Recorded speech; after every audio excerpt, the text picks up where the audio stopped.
Sometimes, unfortunately, the easiest way in is via the tree.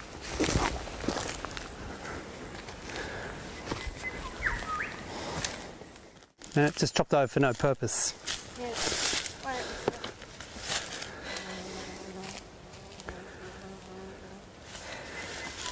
It just sort of makes you cry, doesn't it?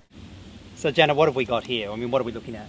Look, we're looking at a forest on a floodplain on the north coast. It's a threatened ecological community. So this is not just any forest, this is a pretty rare forest. Yeah, look, we're in the Bungawalbin, and if you go downstream from here, we've got tea tree plantations and sugarcane.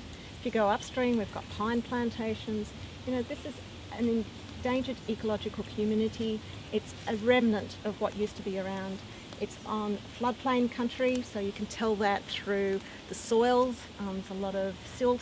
And some of this sort of green yes, that we see out here. The What's that? characteristics vegetation. Yeah. We've got sedges, we've got melaleuca. Pretty obvious. We're in a threatened ecological community. Yeah. We've got things like swamp mahogany and other indicators that we're in a threatened ecological community. How is it that Forestry New South Wales flattened it?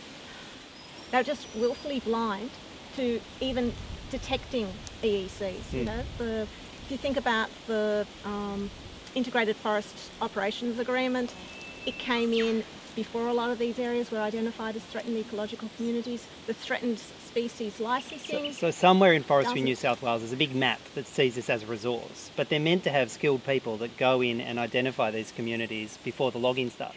This is a renewable timber resource, but it has to be managed sustainably so that there is going to be a resource to log in the future.